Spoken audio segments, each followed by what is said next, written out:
So now we're going to talk a little bit about gear setups. Kind of the simplest thing that you can jump into here is spoons and spinners. You just tie it onto the end of the line and throw it out there, right? That's correct. If you want it, spinner fishing is very effective. In most all the systems, you know, at least in Oregon and then the southwestern Washington, a lot of people throw spinners and use spoons. One of the most popular spinners is that blue fox spinner. Sure. And we carry a number of different styles. The color of the rainbow and beyond. It's actually a bit overwhelming when you come in here and look at it. And everybody has their favorite color combination, and so what I recommend to folks is this. It depends on, there's watercolor, there's clarity, there's depth, you know, the speed, and so color is important in terms of a spinner, but also you have to keep in mind the environment outside, you know, what's happening, you know, outside that impacts what the fish see. So I always recommend, you know, go with a brass colored, you know, spinner. Just have that in your tackle box. You should also you know, have something with, you know, nickel and some kind of color to it. And then these are what they call size 4. That's kind of a common size. And that's the size of my blade, That's right? the size of your blade, and then it's associated with the weight. There it says 3/8 ounce, so that's the weight of the lure itself. Okay. You can go bigger. You can go up to size 5s. Oops, that's a size 6.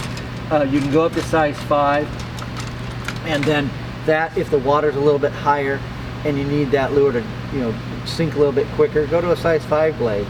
And then Bud spinners is another really good spinner that is popular among a lot of the rivers in the Portland metropolitan area, the Clackamas, the Sandy, those kind of areas. That's a great spinner.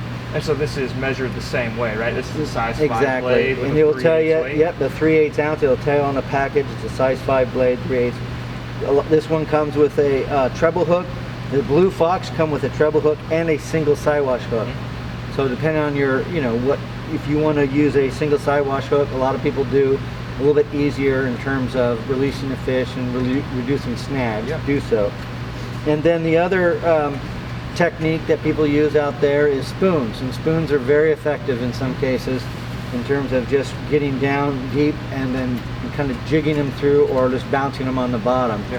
So the old standard Steelhead, I was using when I was, you know, 10 years old on the Clackamas, Yeah. but still very effective. Comes in a variety of different colors too. So what we'll do is we'll just recommend to folks, hey, grab 2 or 3, have them out there. You're gonna lose spinners and spoons because you're snagging, because you're close to the bottom. Just realize that. And but you can prevent a lot of that by knowing the river, reading the water, using braided line, you know, in some cases. But a lot of different options in terms of steelhead spinners and spoons. Yeah. Okay, I love it. This seems pretty simple here. So I'm going to get my blue number 4 3/8 Blue Fox, a brass one.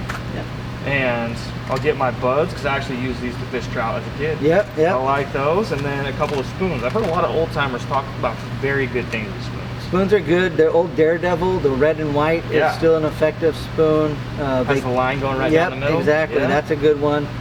So yeah, it just, if you fish them correctly, you tend to have a little bit more opportunity to hook into a steelhead. These aren't the type of things that you typically will cast and retrieve in. You're basically getting them out there, letting them get down to the bottom, and then you're feathering them down just so that they're banging on the bottom and that blade is moving, and it's causing these fish to strike at it. So you want to bump it down a wash. Yeah, and you'll feel it. This thing in. You're getting that nice steady drift. Yeah, the reel comes on. You're on the reel, but you're just managing that spinner or spoon, so it's bounced along the bottom, and at the very end, it's going to drift. You know, it's swinging, and usually you'll find a strike in that swing. And then a lot of guys will just let it hold out at the end of their drift and let it sit there. They might bring it in a little bit and then let it go back out. So a lot of different techniques. So you can experiment.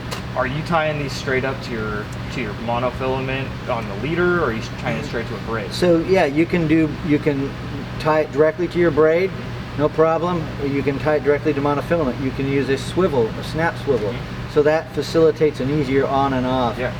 Some people like this a direct tie, some people like the snap swivel. So the snap swivel will prevent line twist, so that's a good recommendation to use that swivel in there, and it prevents the line from twisting. Because once the line twists, then it brings down your reel.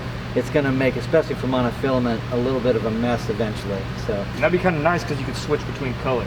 exactly. periodically Yeah, as you well. can quickly get heavier. You can get different colors, all sorts of stuff. You know, so yeah, I would say if I'm out there, I tend to clip it right onto a snap swivel. Okay, Yep. great, Rick. I think that covers our spoon Yeah, spinners. yeah.